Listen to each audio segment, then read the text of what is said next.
What's up, everybody, and welcome to the Comment Writers. We are a Kamen Rider review podcast. Today, we're going to talk about Kamen Rider Gav Episode 6. I'm your host, Josh Meek, the Uber Geek. And I'm joined, as always, by my good friend, Toby Tobes. How's it going, Toby?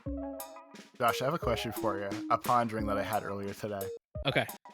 So up in, you're in Granute Land, we'll call it. Like, whatever town they all live in, city, nightmare zone, whatever. Yeah, I'm not clear whether it's a world or a town or a large country. I'm not really sure what Granute is, to be honest with you. But yeah, go ahead. Those logistics are still a little blurry for Yeah. now. If you go to a diner, do you think the waitress asks you, "What are you, Gavin?" Well, maybe, yeah. I'm sure they have lots of Gav related puns and humor. That's pretty good, right? Yeah. Compared to the old days of when I was trying to make up new shows for geeks. It's better than your standard. Yeah. You laugh first. That means it's a good one. No, yeah, totally. And it's also topical because you put your food in your Gav. It's just. Wait, what are you, Gavin? Yeah, it's just a plain question. I think that's good.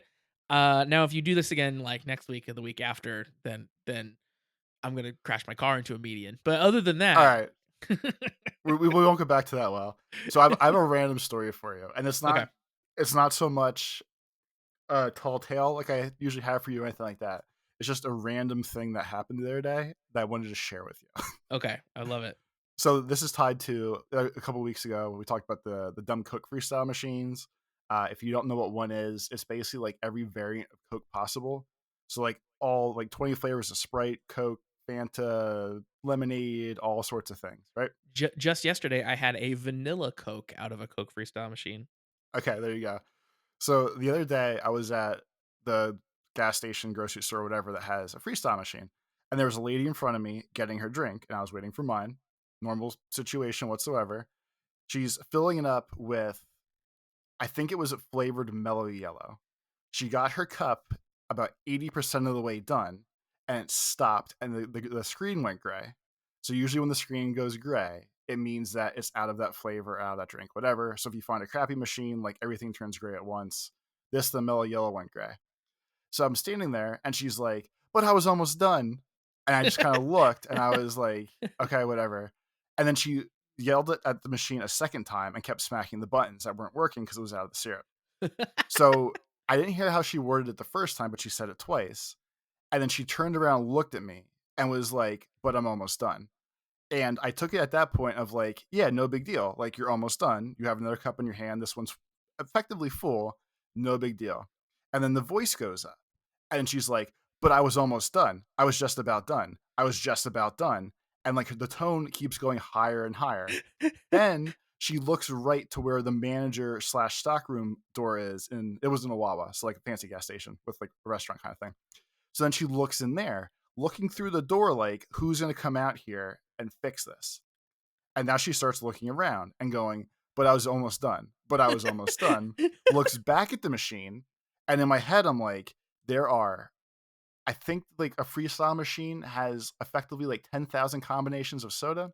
Mellow Yellow is basically Mountain Dew. Put splash some Sprite in there, splash some Fanta in there, splash some lemonade in there, put some more ice in your cup. Any of these options are good options, but she's locked in on this.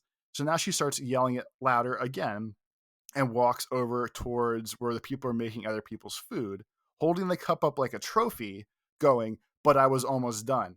I'm almost done with this, but I was almost done." And she's storming around the gas station, yelling about her Mellow Yellow. And I was like, half of me wants to tape this, and half of me thinks if she turns around and sees me, she's going to punch me in the face. While screaming, "But I was almost done." Yeah. So I just ran over and filled my drink real quick and ran away. But Smart. She just kept yelling it. It was the biggest travesty of last Saturday was this lady's Mellow Yellow cup was 80 to 90% full, but not all the way full. And you would have thought someone slapped the cup out of her hand, or they closed the store or something. But there's nothing more to this than this. It was just a all-time classic freak out that usually I don't get to witness firsthand. I just got to see this crazy lady screaming about her Mellow Yellow. You witnessed someone literally get IRL stun locked. And just saying the same thing over again. Yeah, totally. Yeah, it's like she glitched. but I was almost done. But I was almost done. But I was almost done. I was almost done. And like my favorite part of all of it was like when she looked at me, I had Yeah, no what? response because I'm not gonna fix it. But like in my mind, I'm like, okay, like you're telling me you're almost done, so I'm not gonna worry about it because you're gonna turn back around and just assess the situation. But I'm Like almost done. dump the cup out and get a different drink, fill your other drink, do anything else, but just stop this. Like get out of this loop. But she just kept escalating, and when she started looking for people or like yelling to people about it, I was like, this is amazing. This feels like a woman, and you run into these people sometimes, where very clearly the way that you're behaving shows that you have had your every want and need catered to for your entire life. Like every time before this moment that you've looked around and had needed someone else to solve your problems, that's you've had that. Like whether that is a spouse or a parent or whatever. Like there's been someone there to take you by the hand and say, "You're right, you were almost done. Let me fix that for you." And she didn't have it this time, and it tore her world down. It was the most shocking thing. Yeah, that it ever happened to her. That's incredible. You're right, because like you said, like just put more ice in your drink, and then you're golden. Like you don't even you're fine. Like you have enough. And Uh, my other main thing too is like just because there's so many other options there. Like mellow yellow, like I said, mellow yellow is like a really weird off-brandish Mountain Dew kind of taste that's how vibe, I knew whatever. this woman was gonna be off her rocker from the very beginning. Is that she's drinking Mellow Yellow. Like but that's if someone walks up and wants Mellow Yellow, they're already a psychopath. I'm sorry. but there's it's more so just there's so many other flavors and things you could have put in that drink. Yeah. Like she could have put like blueberry sparkling seltzer in there and would not have noticed the difference. Like like there's just put a fluid in there to end this travesty. Well, we've talked about it on the show before that when you mix a bunch of drinks together, they're called a suicide. Maybe she heard that there was a suicide machine over at the Wawa, and then she was like really hoping it was a different kind. And then she was like, "But I was almost done. It almost But had worked. I was I was maybe almost free." maybe she's a sleeper cell. Like maybe there was a contest, like drink the first mellow yellow of 2024 and win a prize. And she Maybe, couldn't Snapchat the full cup because of Wawa fucking her over. maybe. Uh, Toby, this week, my kid almost stun locked me in a similar fashion, and I got boomed so hard by a 4-year-old. Hit me. I'd love to tell you the story. So my kid is 4 and asks questions of everything. She's very inquisitive. So the other day, for some reason, I got to explaining Clippy to her. Somehow Clippy came up in conversation, Microsoft Clippy. So I was explaining Clippy to her. And if we have young listeners out there, if you don't know what Clippy was, Clippy was basically the like Microsoft Word and Microsoft Excel mascot. So in very Oh, he old was versions, Clippy was so much more than that. How dare you? he was, and I'm gonna explain more. So if when you were like working on a document, if it looked like you were like trying to like write a letter or something, Clippy would like pop up in the bottom corner and would say things like, "It looks like you're trying to write a letter. Can I help you with that?" And it was supposed to be this like friendly interface to the computer if you were new to it, and you were basically just supposed to be like, "Yes, I do need help," and Clippy was supposed to help you. And he was this little paperclip with eyeballs, and people fucking hated Clippy. Clippy, Clippy was like kind of like Jar Jar he Binks was of kind the of Jar Jar computer Binks. world. That's a great example. Yeah. He was the Jar Jar Binks of the computer world.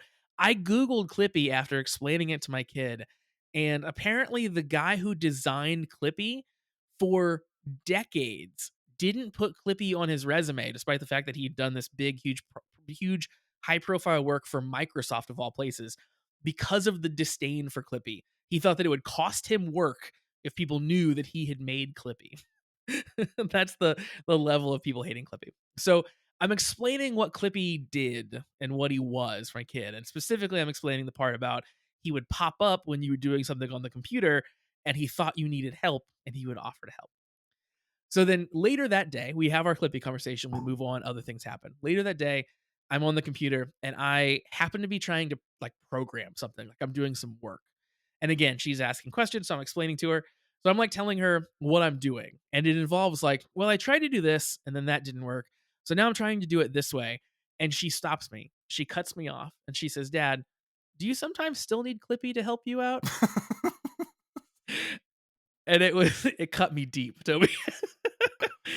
My 4-year-old thinks that Clippy needs to help me with my work. I mean, that's nice, right? At least she gave you assistance. She was like, She "Hey, did. look." I I don't think it's think funny she that knew quite how cutting her words were, but they certainly were. everyone hated Clippy, and a scant few years later, people were installing Bonsai Buddy on their computer to dance around and tell them what to do. That is true. Clippy was just before his time, really. Most people, I think, though, hated Clippy because he was pushy. Like kind of like how like Word would always want you to like put images in the right place, and you couldn't just drag images where you wanted to, and that was a whole meme. Clippy was the same way, where it's like, I'm not trying to write a letter. Just leave me alone. Like I'm trying to format this document how I want, not how you want, Clippy. So He I think that's more. he is like basic. He was like AI before AI was a thing. Like Yeah, totally. if this, barring not having the picture, like it's effectively the same thing. Like if I was typing a letter in like Google Docs, Google Gemini now would be like, "Hey, I see you're writing a letter. Should we help you format that? Do you need a cover sheet? Do you need this?" So it's really like the same thing. Also, I just looked them up. Do you know that Clippy was 1997? Holy crap. Like I feel very old. yeah, I would have thought that was like 1985 or I not. would have guessed early 2000s at least. Yeah, he was right there. He Yeah. was a he was a good part of the zeitgeist. I'm trying to find Clippy quotes, like actual Clippy quotes, but they're really hard to find. Only your example was what came up. It just says like, "It looks like you're writing a letter. Would you like help?" You can click get help with writing the letter. Just type the letter without help. Blah blah blah. But he would like dance and swirl around and then jump up. Yeah. That was the main one I remember was the it looks like you're trying to do X. Would you like help with X? Um and yeah, he would be in like the bottom corner of your screen, like when you're trying to type a document. And like in that era, like, it's Microsoft Word, it's kids who are like writing things for school and stuff. Like you got a lot of Clippy FaceTime, you know? Apparently, and I forgot about this. Uh, if you had Word open or Clippy was floating around and you weren't using your computer, eventually he would knock on the screen and ask what you were doing. Oh my god. Yes, I remember that. You just unlocked a core memory for me. Clippy Core. There Someone's you made go. that, right? Someone's made Clippy Core. So yeah, Microsoft Clippy. Toby, Rest in peace. R.I.P. Clippy. I saw a picture when I was googling Clippy of someone in a Clippy like mascot costume, like high fiving Bill Gates. Like this is peak culture here. That's amazing. Toby, you know what else is amazing? Common Writer Come, Gav. I agree. Yeah, let's jump in. Let's talk about Common Writer Gav, episode 6.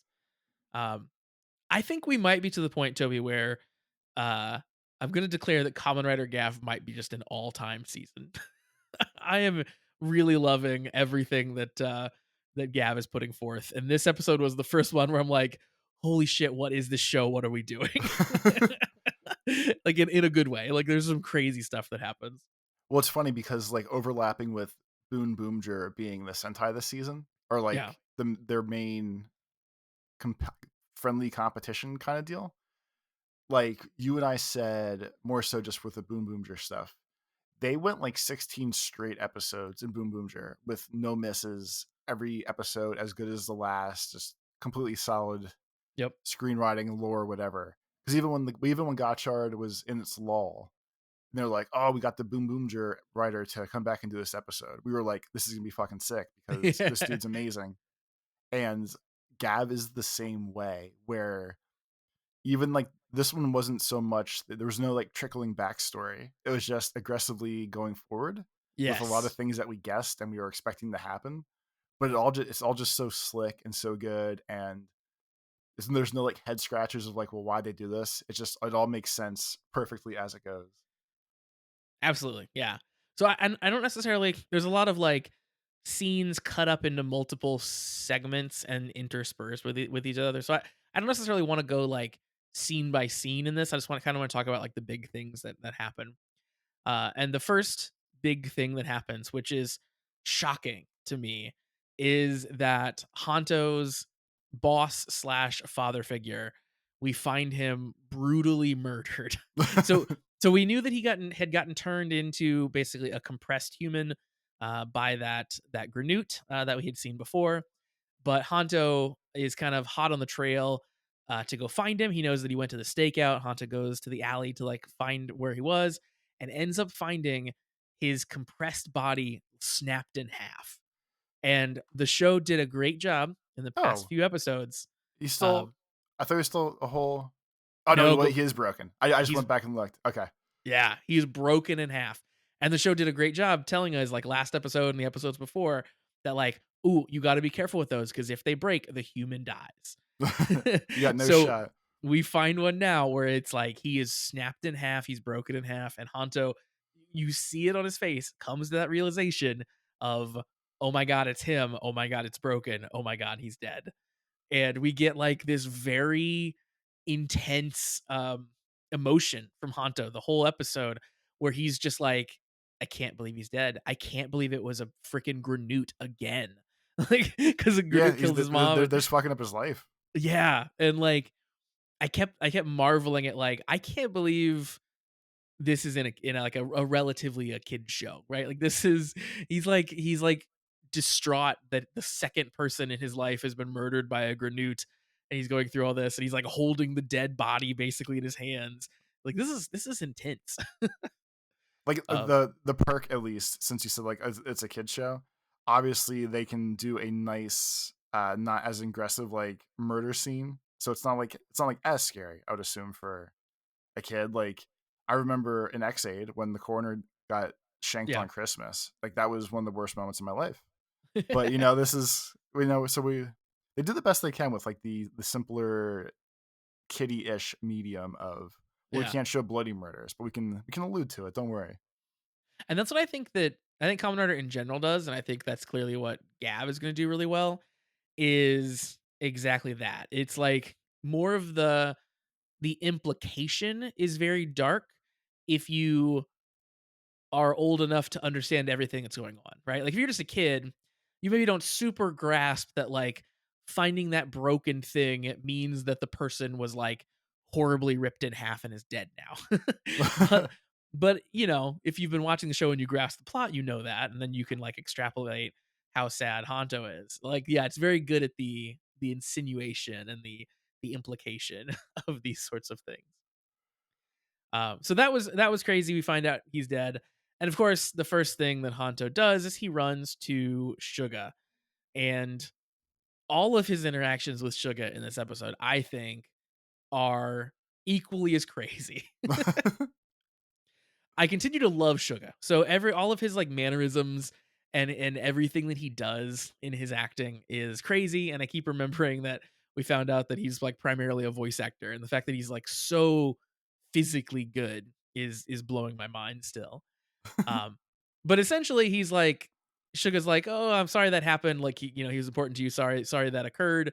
And then eventually, Hanto is still crying, and I believe Suga is like, "So, does revenge sound good?"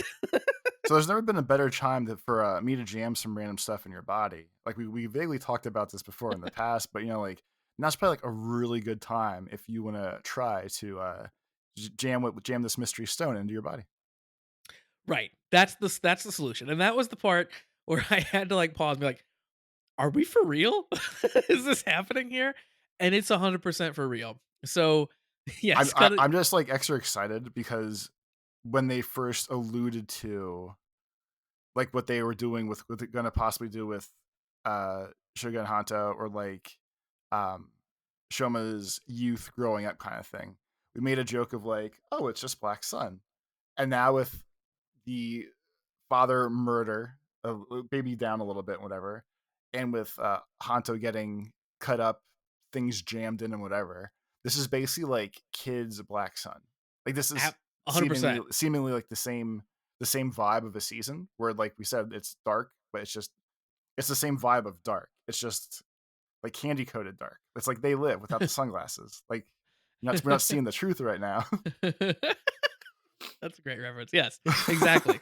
Yeah, the parallels have gone past just funny to now like, oh no, it's actually kind of close. Like we are we're doing the same things. It went from a Yeah, smart ass joke to actually this season. exactly. Yeah, the explanation here, Suga is like, "Hey, I have this cool gun that I made. It can give you the power of the Granoots and of Kamen Rider Gav. But first, you have to have the power of a Granoot. So we got to stick this Granoot organ in you." And it's a little bit like the first episode of like Rick and Morty, where it's like you gotta put the seeds in your butt, gotta put them all the way up there.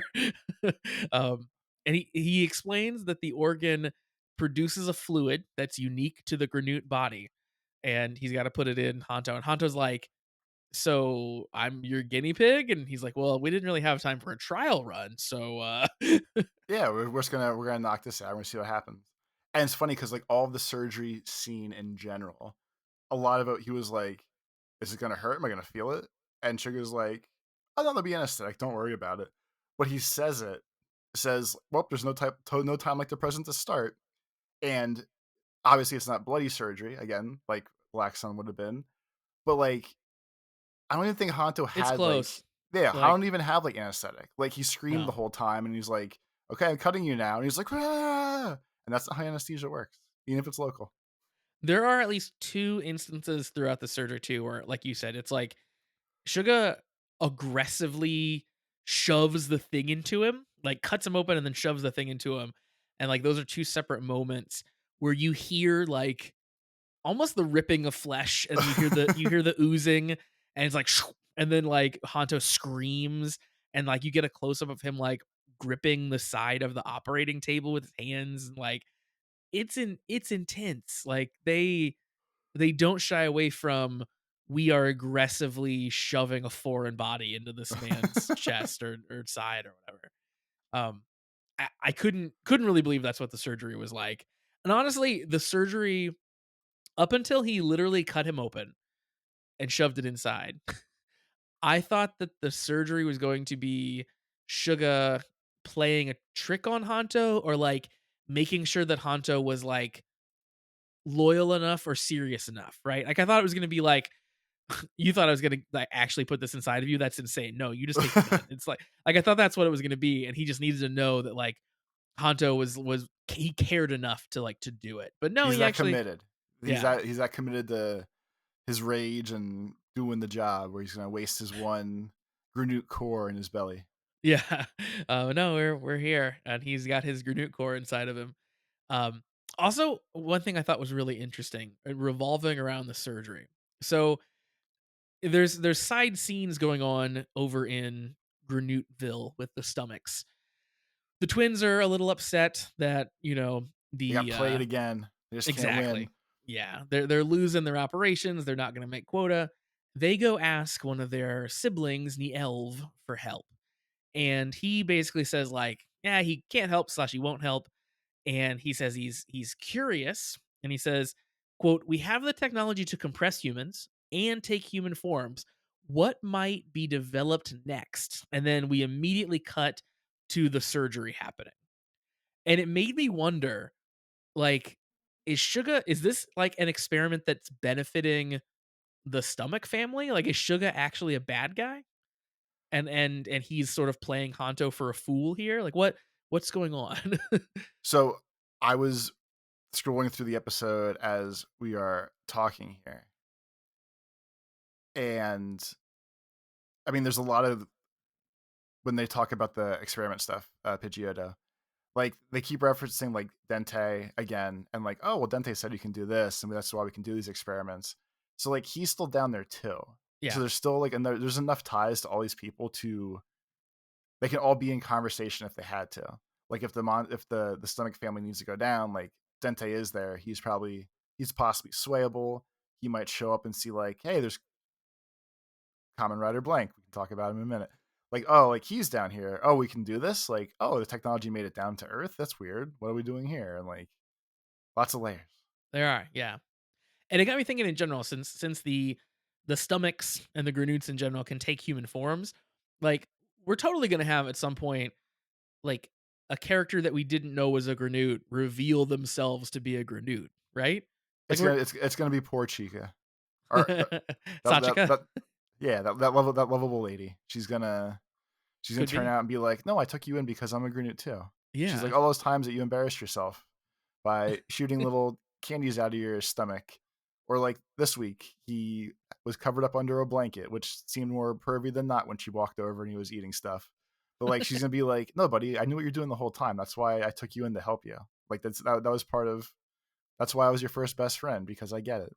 It could happen. It could happen. And then just to carry, let's carry the Honto stuff through, and then we can cover the other stuff that's happened. So the surgery happens, and Honto then basically stumbles outside in order to fight the monster of the week, the Granute of the week, and he does so by henching into a common rider. He is, I believe, common rider like Chocoban, I think is what the name was. It I appeared. No, it's Chocodon. Excuse me. There you go. But yeah, like his whole his whole scene of it was so good because usually when um I can't what was the girl's name from Gotcha? Why is it escaping me? Totoro From and Rin. Kuda. Kudo, whatever. Yeah. Kudo. Yeah, so like when Kudo became a rider, she was fine. She just got her powers, whatever. Um Usually like the secondaries, there's no external damage, I guess we'll call it, when they're becoming riders extra. But like Hanto's whole thing was, this is painful as hell. I'm not strong enough for this. He seemed tortured doing it, kind of like when people get taken over, more so than just like, hey, I'm a common rider now. But his whole vibe with it was so good of like, okay, this is a newfound power. What are we gonna do here? And tied to that, like his actual form, I don't like chocolate, but I was so stoked with the way they do his costume because he henshins and he's wrapped in foil first, like chocolate is, like Hershey chocolate specifically for like United States, whatever. Maybe other chocolate bars are too. Like there's the real wrapper, and then there's like the shitty tinfoil wrapper inside of it to like protect it still. And his like armor is the shitty silver wrapper, and then the real armor goes around him. And I was like, this is so fucking good. Like this is Yeah. on point, amazing stuff. Yeah, that was very clever. I like that a lot. I don't know if we'll see that every single time he henshins, but yeah, the fact that he's like a tinfoil wrapped common rider and he has to like he peels it off himself, like bursts it off himself is really, really well done. It is a little I know um he had to be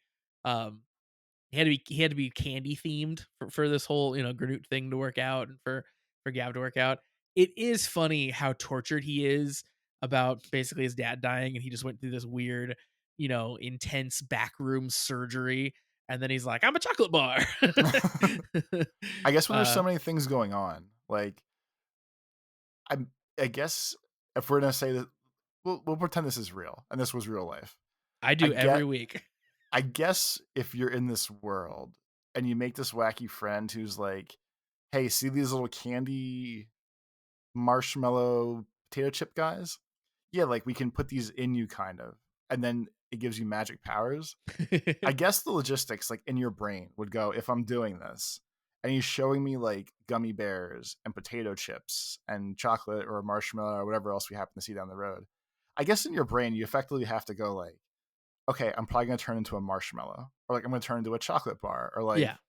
I guess like at least you'd be in your brain, you would logic that already of I'm gonna become a delicious sweet, and I just roll with Yeah, you've made your peace with this at this it. point.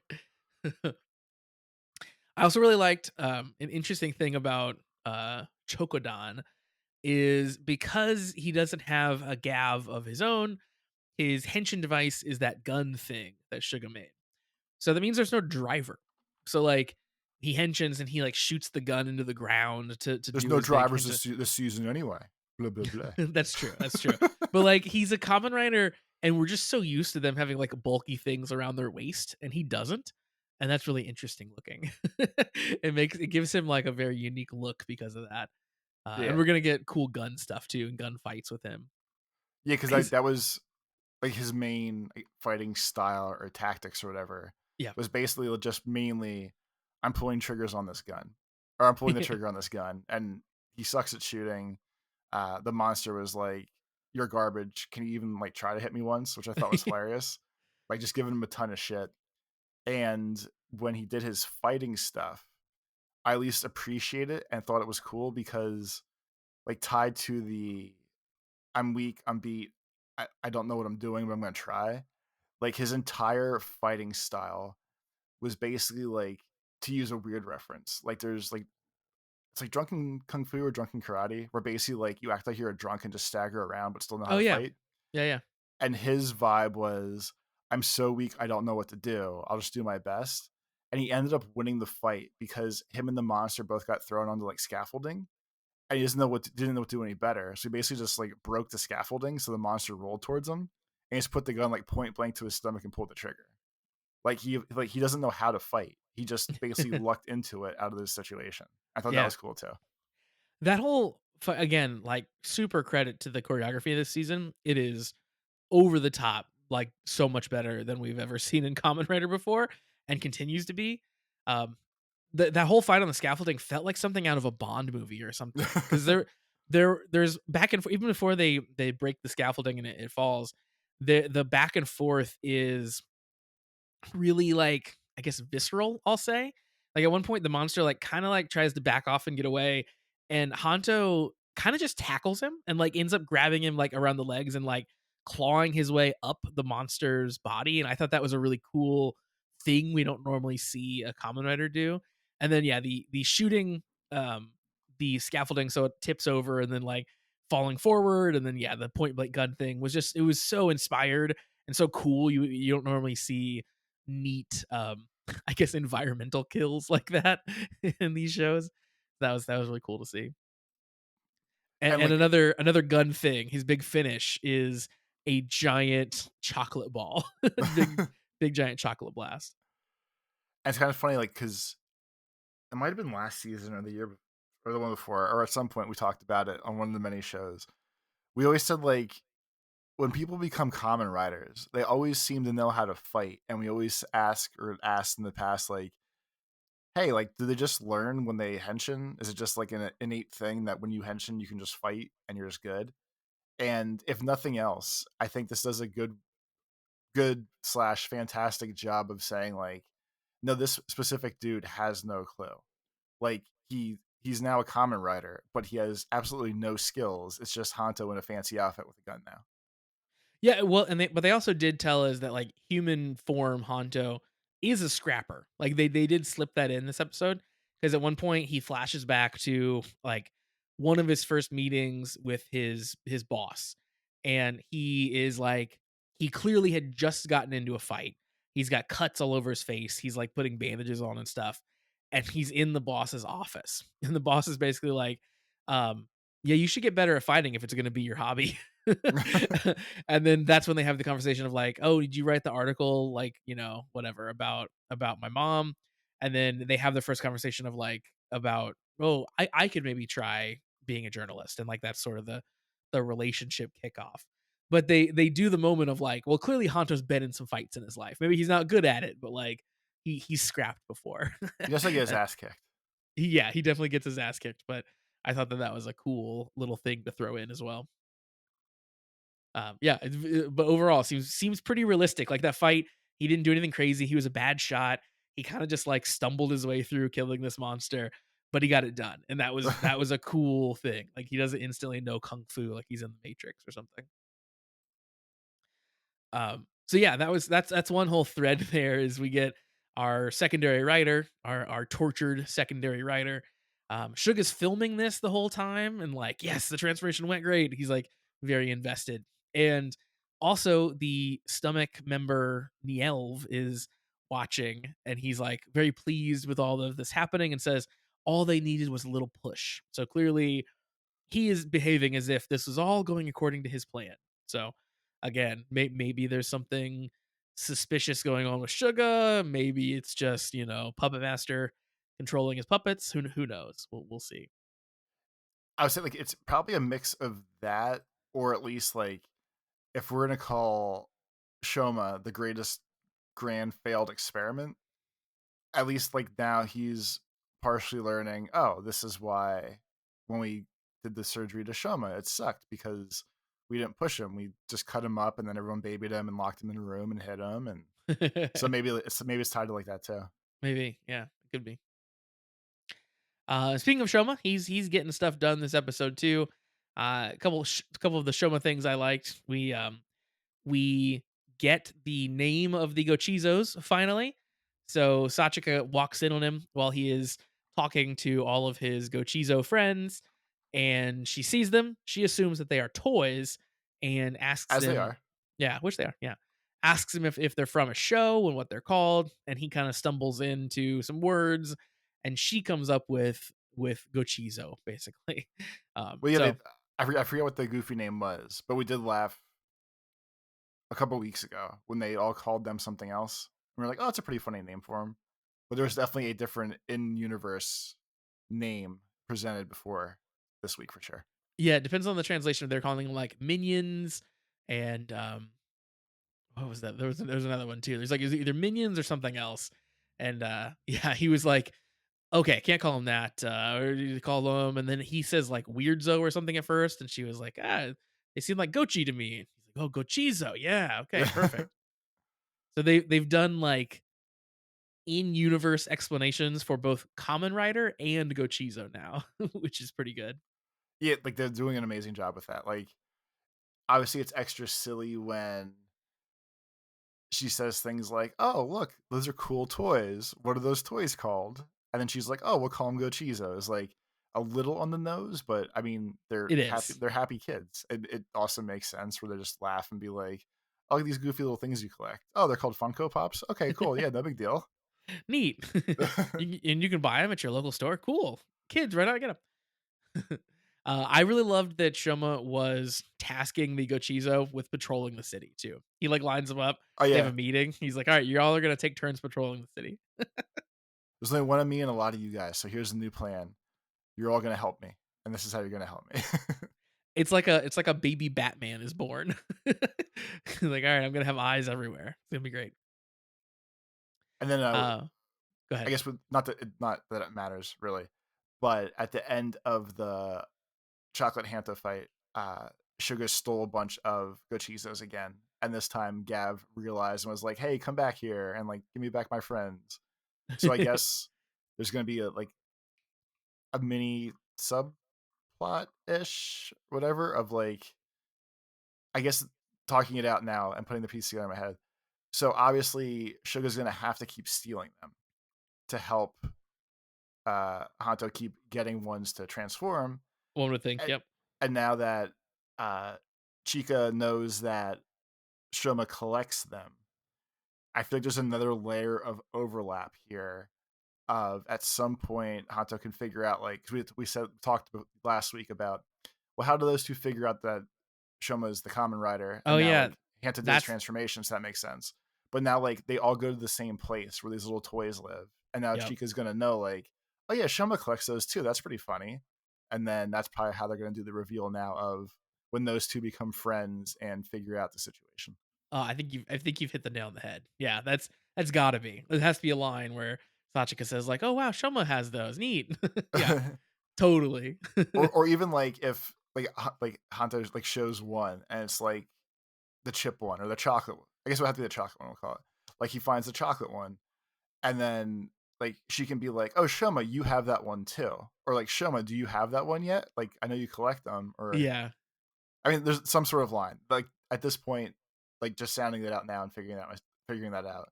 That has to be that has to be the tie at this point. I like I can't accept anything else. That has to be the final connection piece there for putting the group together in some way. Dude, I hope so. That's very good. If that's not, the missed opportunity.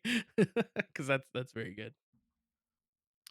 Um, Shoma also goes to visit the Granute uncle, the guy who did the surgery on him initially, brings him some candy, and basically wants to enlist him in the fight against the rest of the Stomach Clan.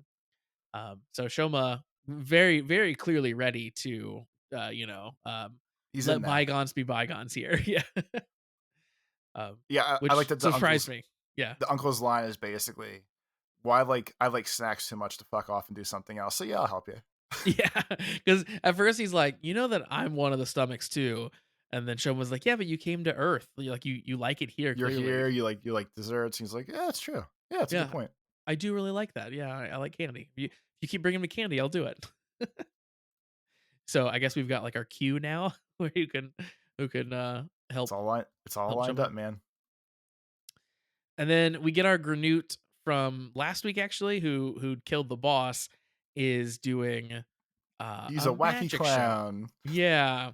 So I liked that the Gochizo found him out and went back and reported. So already the patrols are working. The means with which this this Granute was going to absorb this woman doing this magic show is wild. That I he thought it co- was it's hilarious and extremely fucked up. Yes, totally, 100%. He, like, covers her up with the sheet, and then, like, it's supposed to be like a she's disappearing, and while she was under the sheet, the plan was basically then to, roll her up in his tongue and turn her into the compressed human food. Um, It is a that's it, I so mean, messed up. In front of everyone under a sheet feels so weird and pornographic. but it's hilarious though because it works. It Like, does. Yeah, totally. She's gone. She's missed. There you go. Where did she go? and everyone would wonder. Everyone would be like, "This is the best goddamn magician I've ever seen." They could walk around the area, be like, "Well, he wasn't hiding anything. It was literally just a sheet. Where'd she go?" Yeah. Yeah, yeah. And then that one boyfriend would be like, "All right, well, like, joke's over. Where's she at? Yeah, bring her back. Come on, what are we doing?" And then he just has to say, "Oh, I took her to a secret room. Just come here," and just eats him too. And Oh yeah, that's true. Get a 2-for-1 deal.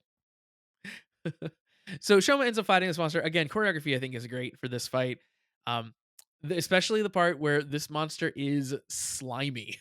then they He's pointed out a couple times. At one point, they have a good slime drip going off his oh head, yeah, like he when they like when the ghosts ectoplasmed the Gotchard kids. Same vibe. Had that same good viscous, disgusting yeah, nice slime look. thick. I loved that he was so slimy that Shoma went for the big rider click to the head and slipped off. That was so good. It was so good, and especially because he was using the giant boot for the finisher. So like, Yeah. obviously they set that up themselves, but like that was a hilarious way to do it. Yeah, I loved that a lot. Um, and then of course that is the monster then that eventually Hanto finds and ends up taking care of himself. And Shoma again is very confused by all of that, and then sees Sugar and it's like, wait, do I know him? And chases him off. He's just So Max. yeah, He was Max. He stole his treats, man. exactly. So I think next week we get the big Chakodan Gav confrontation. Like I think they probably get to meet, I would assume. They're doing like the old joke used to always be any arc finished in 2 episodes, like for almost every show. Still kind of the vibe, but like they're speeding through enough of this stuff, kind of like this. Where like, if not next week, the week after, I feel like they're just gonna solve that problem right away. Like, they're just gonna be like, yeah, here you go. Like, this is, yeah, hey, you're my friend, but you're also this. Oh, okay, let's work through this and deal with it. Yeah. Um Overall I think this was just a banger of an episode. Lot happened, a lot of shocking things. um I still can't get over that surgery happened. I'm looking up Honto, and Honto is apparently Kamen Rider Valen is the name. It's not Chokodon. So I guess Chokodon is just the name of the chocolate bar. And then his name is actually Valen. I don't know if we find that out later or if that's just a like, you're supposed to know it thing. Chakodon is the chocolate Gochizo. Oh, okay. There you go. Well, like, so they said two different names. They said the like he's based off of two Gochizo, Chaco Dan and Chaco Don. So I don't know if it's kind of like how there's chips and spicy chips, and maybe it's just like regular chocolate and dark chocolate or something like that, and they're just kind of blended together. Looking at his armor again, he has white chocolate blocks and like milk chocolate blocks. So maybe it's just supposed to be It's like white both chocolate and those. dark chocolate or something. Yeah, probably true. And his little gun is called the Valen Buster. So there you go. He's Kamen Rider Valen. There you go. He looks cool. I like his look a lot. with all the little chocolate details everywhere. Hopefully he melts at some point. I want to see like a very hot fight or something, or like fire, and I just want to see him start to melt. So from looking up the names while we were talking, so Choco Dan is the milk chocolate, and then Choco Don is specifically white chocolate. Like Oh, it's two specifically different wrappers. The red wrapper one is Choco Dan, and then the white wrapper one is Choco Don. And they're even selling like both versions of the gun ish, where you can get it in white chocolate or dark chocolate. So oh, it's definitely just it's referencing two different types of chocolate. Then I wonder if he'll use the white chocolate gun in the show at some point. obviously, I would assume there's gonna be some sort of reason where they're like, "Oh, dark chocolate doesn't work. You have to use light chocolate because it's not evil." Something something. Or just like a Granute prefers like white chocolate instead of dark chocolate or something weird like that. Did you know Just what? Did you know white chocolate's not even chocolate, Josh? sure. What is it? It's kind of it's chocolate-ish, but it doesn't contain actual cocoa in it. So Hmm. it's just like butter, sugar, and milk. I googled white chocolate and Wikipedia tells me white chocolate is a form of chocolate made of cocoa butter, sugar and milk. But it doesn't have cocoa solids. It's It why does. dogs can eat white chocolate, but not regular chocolate. Okay. So it's a distinction that only matters for dogs. No, because some people hate white chocolate. Some people say it's disgusting. Yeah, but I mean like the distinction from regular chocolate, like the ingredient distinction really only matters for dogs, right? I guess so. White chocolate is the newest type of chocolate. That yeah, It's only been around since 1936. that sounds like corporate bullshit. Wait, nationally distributed in the United States at 84. White chocolate is only a few years older than I am in terms of like mass production in the states. Yeah, That's that's it. crazy. It's garbage, and so are you. No, white chocolate's good, just like me. When I was born, they were like, you know what? White chocolate, huge hit. Let's run it back.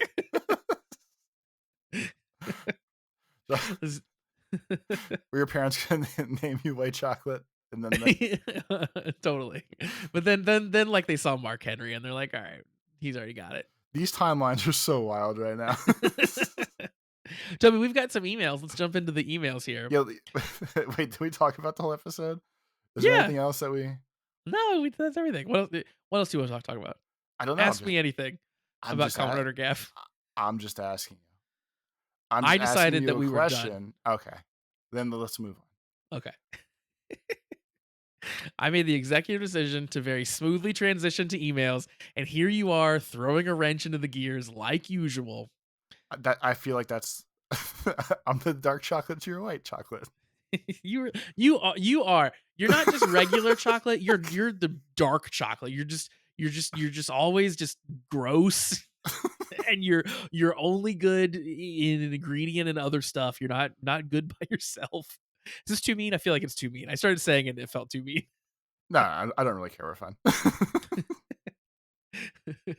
All right, so emails. Let's get out of this. That would be like a pretty sick burn for someone calling them dark chocolate if you just really hate dark chocolate and then listing all the reasons why you really hate dark chocolate. I don't know why that's striking me. It's very funny right now. But you can do that with Uh anything. that's true. That's true. Maybe I Well, just dislike dark chocolate enough that it's the one thing now that I'm like, yeah, if a person was dark chocolate, they're terrible. Toby, if you want to send us in an email, where I would you send don't. those emails I to? don't. I But don't if want to you talk to did, you anymore. if you Josh, did, you're like peanut butter. You're like slimy and gross, and like you just stick to the roof of my mouth. why am I in your mouth? I don't know. You're doing it wrong. It's Reading not the how email. not Yeah, how friendship works. let's get out of this. All right, emails. Yeah, emails. Everyone loves emails. Where do you send emails to? Cast at commonwritersucks.com. Once again, that is cast at commonwritersucks.com. Our first email comes in from a new emailer we heard from last time. Common Writer. I sense a trend starting. I don't I don't know how I feel about this already. Common Writer says, Oh wait, it's the same w- person. Yeah, same person. Same Okay, person. okay, that's better. I thought Yeah. someone else came up with like a new secondary like weird thing for No. us to do, and we're gonna like go down this weird rabbit hole. So the same person can email. It's fine. More business ideas is the subject. And it says, after listening to the recent podcast, I noticed you all loved the Common Writer OnlyFans ideas. Sure. I Yep. don't know. I don't know that we said that. Let's operate under the premise that we loved it. Here are some more business concepts that you definitely came up with on your own and absolutely didn't read from this email. See, they learned though. You know what? They're back on board. They're on the team. Number one, car man rider. You guys become car salesmen, but dressed in Common Rider outfits like Common Rider Drive. Uh, okay. Okay.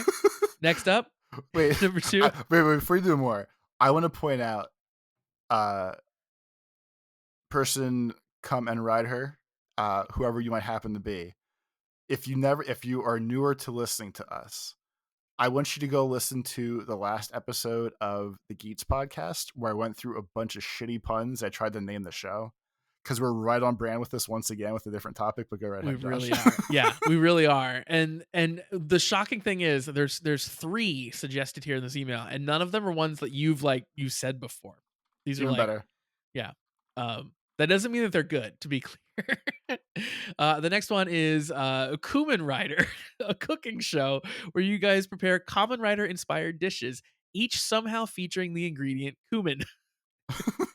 Alternative name for this could be Ramen Rider. Same idea, but each dish features ramen. I feel Well, like if you have a why cooking don't we show, wait? Why don't we just do like Cooking Rider then, and just make it yes, like Chopped, and just have people like use random ingredients. the idea that you'd have a cooking show and limit it to like every dish has to have cumin of all things in it is incredible. That sounds like the dumbest show, and I would watch every episode. Like what new dish are we gonna ruin this week? So I looked up. Uh, it's some dumb list of the 21 best cumin recipes, Okay. and basically every recipe just entails a protein and then like sprinkle cumin on it or cook it in cumin. Like Yeah, that's a it's a strong flavor. recipe number 11: roasted cauliflower soup with cumin. And you just like just make cauliflower soup and sprinkle some in. Just make any dish and then you ruin it with cumin on top. Perfect. And then Toby, the last one, Amen Rider. Create a religion around Common Rider where you perform exorcisms with the Amen kick. You know what? That's a genius idea. Yeah, that's good. That's good.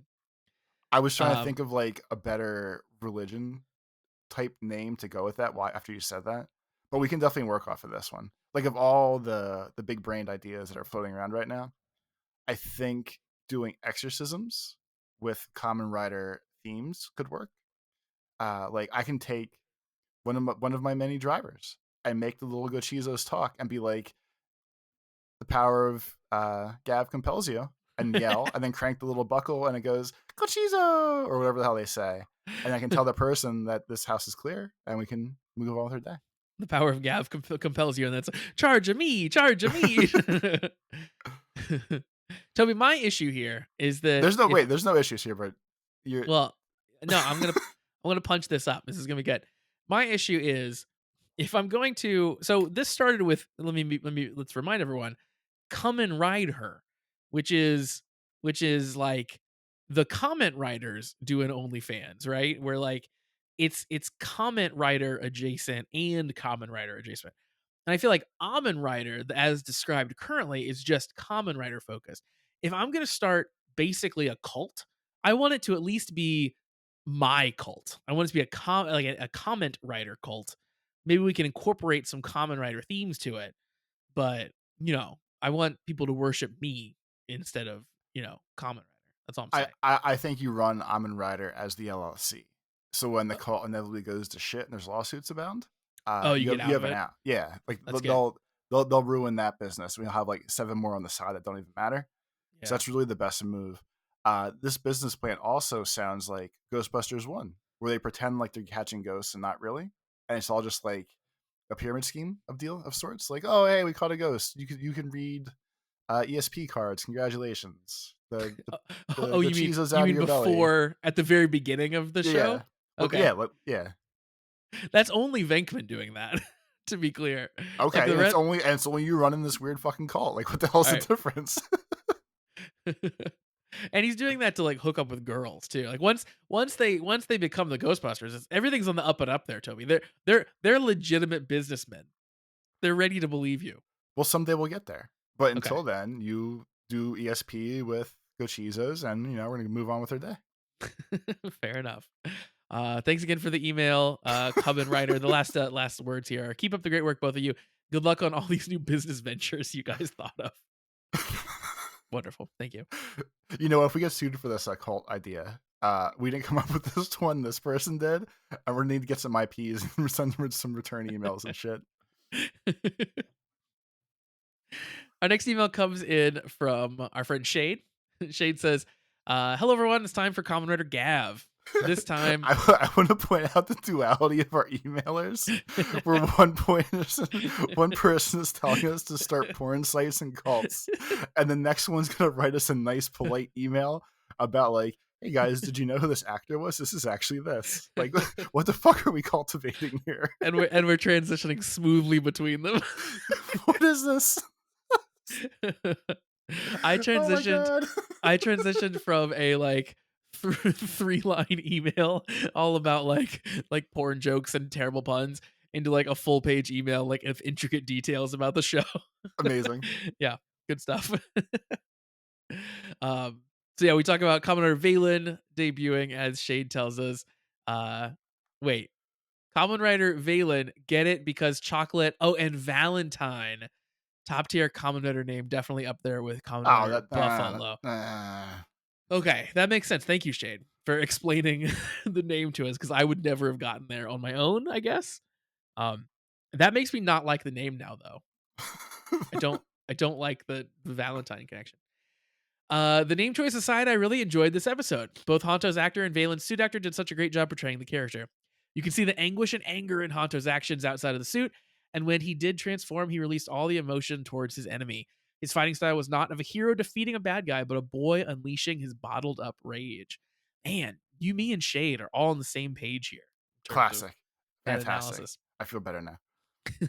Oh, yeah, and he's also covered in chocolate during all of that. I didn't think much of Valen's suit when it was announced in the trailer, but man, it looks really good in action. I also really liked the Valen Buster, mainly because I have a soft spot for guns that do not look like traditional guns. The sound they used is Chef's Kiss. So perfect, so satisfying, just the right amount of oomph that a weapon should have. Then Shane sends over some trivia about the Valen Buster. I have Valen fun trivia then too. I was Ooh, trying to share think of the yours. word. We can finish Shades. I'm not trying to co-opt his half. Okay, Listen, all right. we basically let the other stuff play out. We're gonna let Shade finish his conversation, and then That's we'll. true. Okay. Shade says Commodore devices often have their own wiki pages explaining the mechanisms. The Valen Buster's wiki has some pretty interesting details. The Valen Buster is composed of the following parts. There's the Buster Point, which is the muzzle. The Crack Jacky, which is the starting lever. I won't read how the starting lever works, but you put the Gochizo in, basically. The Setter Coffin, which is the extraction pedestal for the Gochizo. The Abextractor, which is the Wait, special ability extraction they device. they go in coffins when they die. I guess so. We're taking it up a notch. It's not just ghosts anymore. Now we're putting them in coffins at least. It says Setter Coffin, the extraction pedestal. It secures the set Gochizo firmly in place.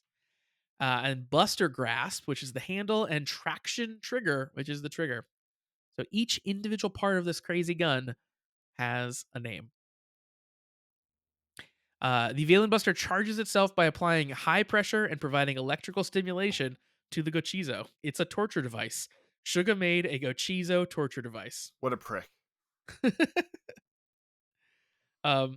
Shade says, I recently found a piece of translated interview with the producer and writer of Kamen Rider Gav that reveals the show originally had a mermaid theme in early stages. That's crazy. Like the the whole thing would have been mermaids. I guess. Interesting. Oh, so it's all underwater then? I don't know. I can maybe This is read more some of this. questions and this is more questions than answers now. All right. Gav's early theme was mermaid. Did you decide from the beginning to make snacks the theme of the story? Actually, it was not snacks at first, but the theme of mermaids.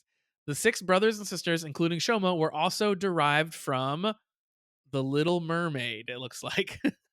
No, at the time, Wait, wait, Komura suggested that wait, it he really would said be that? better for He really said the mermaids to Little have a Mermaid? connection. There's a picture of the Little Mermaid, but that might just be what the translator posted. I'm not sure. Okay. Yeah. Um. So, what is the reason why the protagonist, who is a mermaid, yearns for the human world? Everyone discussed this point together. Considering that there must be a reason for the protagonist's origin, the setting of the mother is human was made. The advantage of mermaid is that you can foresee the tragic ending of the protagonist disappearing into bubbles. So, will Shoma disappear into bubbles as well? Ha ha ha ha ha.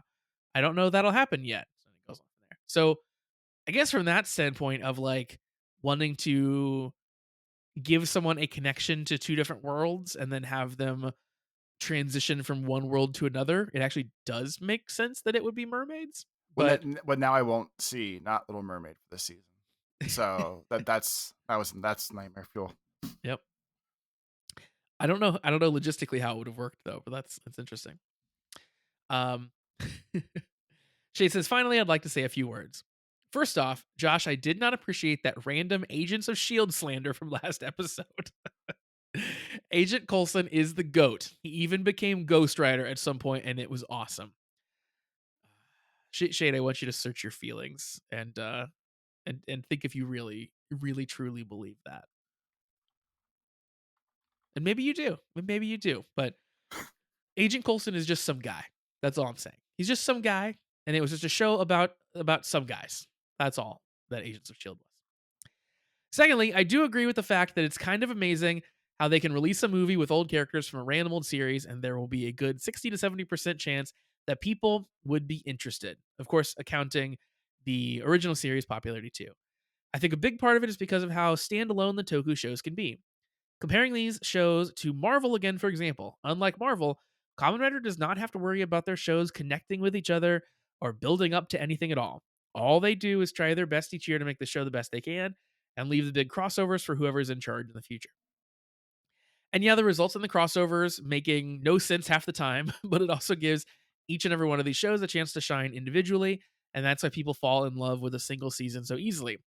Each year, they make so much effort to create something new and exciting, and it really shows. There's always so much passion and creativity in each season, coming from people who love Kamen Rider just as much as the audience, and it's so freaking charming, man. Yeah, I agree. I think that a lot of the like Marvel stuff and like it's really the stuff that is popular nowadays is a lot of like connected universe, everything, everybody knows everybody else type stuff, and like Marvel really popularized that in movies right now and kind of to its detriment because you have films that are trying to just be like fun films like the first Ant-Man for example or whatever, or I guess maybe what the second Ant-Man, anyway, the Ant-Man movie where then they have to like address like the Thanos snap, and it's like those are completely polar opposite things, like half of the world's population disappearing versus like a fun-loving movie about a dad superhero, but they have to reconcile those two things together somehow. And that's just one tiny little example. Like the fact that a Kamen Rider season can be standalone is probably very freeing, where they can work within the tropes but do their own thing and not worry about how it fits into the larger narrative for sure. Shay goes on to say that's why so many actors are willing to come back and do movies and specials too. Just this year, we've had 10th, 20th, and even 30th anniversary content for 3 different Sentai shows featuring the entire cast for all of them. And may I remind you, there's no big bag of Marvel cash involved. Most of the time, it's the cast wanting to return themselves. They just love these shows as much as we do. So, yeah, that's the end of my rant about why these shows can stay in the viewer's heart for so long. Hope this rant itself wasn't too long, though. LOL. Wonderful. Thank you very much, Shade. And Toby, our last email comes in No, it's trivia from. time. Hold on. Oh yeah, you have trivia. I forgot. Go ahead. Okay. So yes, part of his name, Valen's name, is derivative from Valentine's. So because you get chocolate, that part's stupid. But the word valens in Latin means strong, vigorous, and healthy, Josh. So, Oh, so how about that? And Hanto's surname contains the kanji for spicy, which also describes acrid tastes such as bitterness, and his given name contains the kanji for bond. So his name having bitterness in it, or spicy or whatever, and him being like the beat down, rage filled boy who lost his parents like Bruce Wayne, I feel like is also very fitting. And that was probably a setup that we could have saw coming weeks ago. probably if we'd have known language. Yeah. And apparently his helmet doesn't have transparent eyes. I saw that note as well. Yeah. I So what didn't. you're I'm looking what at you're the telling picture me? now and realized it. Like he just has white chocolate squares as his eyes, and he Yeah. can't actually see. I would assume. Well, you gotta suspend some disbelief there. What you're telling me with the name thing is basically Honto's name is like Otto Octavius becoming Doctor Octopus. Exactly. Yeah. Something we should have seen coming. All right. Our next email does come in from Kieran. Kieran says, "So last week happened. Wait, I went. first of all, we should say happy birthday to Kieran. Oh yeah, yes, definitely. I, The big 3-0. I don't know how years work in Australia. I don't know if it's like dog years where Kieran's like 60 now or 70 or something, or how it works. But happy birthday either way. I think every third birthday you have to go jump over a kangaroo. They have those there, right? If Yeah, I that think works. so. Yeah. Uh Kieran He has says, to "So go. He has last to go fight a drop bear for his birthday. there you go. So last week happened. I went straight from the podcast with the talk of OnlyFans to O's with the sexy cat lady. If you need a her for your videos, I think she fits the bill perfectly." No, I, No, I I'm, refuse to work with the sexy cat lady. yeah, I refuse to address O's. Anyone in that universe. The father's name is pronounced bouche, as in the phrase amuse bouche. Your French also needs a bit of work, or you Wait, haven't heard enough posh meals. which dad? The dad in Gav, his name is Bouche. Oh, okay. Amuse bouche. Yeah, I know what that is. Well, I do as well, but also my It's Frenchie's amusing. working. It's very amusing. Well, it's also the name of the dad, so there you go. For the stomach family so far, we have 5 tongues, a mouth, and a tooth. So yes, the father is named Mouth Stomach and has a stomach mouth because, of course. We are 100% in Black Sun now. Our second writer has had his surgery. We're so locked in with our audience this week, Toby. It's insane. Kieran says, "I didn't see the opening coming, although fun fact, this isn't the actor's first time dying by being split in half. The same happened in Amazon's, though with a lot more blood." And Kieran has a video and an image of that scene, and it's gruesome. glad we didn't Fantastic. Glad we didn't get the bloody form. One thing I hadn't realized at first is the agents are color coded to match who they came from. They wear the same color as the glow from their monster form's face. Also, the agents and Gochizo share the same voice actors, which makes sense since the Gochizo are basically just Gav's versions of the agents. That's interesting. I hadn't clued into the color thing, and I certainly never would have noticed the voice actors, but that's very cool. Awesome. Thank you, Karen. We also have one more means, Toby, of people sending in questions. We have a Patreon, patreon.com/the comment writers. We would love for you to check that out. We do a bunch of bonus content that you can get every single week and watch shows along with us over there. And one more thing that you can do is get in our Discord if you join the Patreon. And Toby, in the Discord, we have an episode questions chat. And we have a question this week, comes in from Charlie. Charlie says, "In your opinion, what is the best brand of chocolate?" We touched on it here a second ago with our preferences over white chocolate, dark chocolate, whatever have you. So Toby, if you're getting chocolate, what's your go-to chocolate? I'm not getting any chocolate because I don't like sweets. But I'm gonna vote for a Toblerone because it has my name in it, and people have called me Toblerone in my life. Toblerone is a fun one for the name thing. Yeah, I find the Toblerones. I've never, you don't normally pick those up because they're so big. I feel like. They're bulky. Yeah, they're like special occasion ones. If I'm picking something like chocolate bar based, because normally I'm not going for pure chocolate, but if I'm going for pure chocolate, I really like the Hershey's cookies and cream bar because it's white chocolate. It's got some like fake Oreo candy bar pieces mixed in. It's quite good. Cookies and cream is where it's at. You can suck on it and then get down to just the cookie part. That's very fun. You're a weirdo. I am a weirdo. Thank you for just now noticing that. That's gonna wrap up the questions there for this week. Once again, if you would like to get in the Discord and ask us questions or really just chat with us in general, patreon.com/the comment writers. You get access to tons and tons of bonus content as well. I think like 115 different shows and movies that we have watched, and you can watch along with us. The entirety of X-Aid, the entirety of Black Sun, um, up to current through Boon Boomjer, and we're up to what 15 or 16 in O's at this point. So lots and lots of stuff to check out there. So yeah, we hope that you do. Toby, do you have anything else to share with these people today? No, I think I'm done with the people. We had a good time today. We're gonna We leave on did. a high note.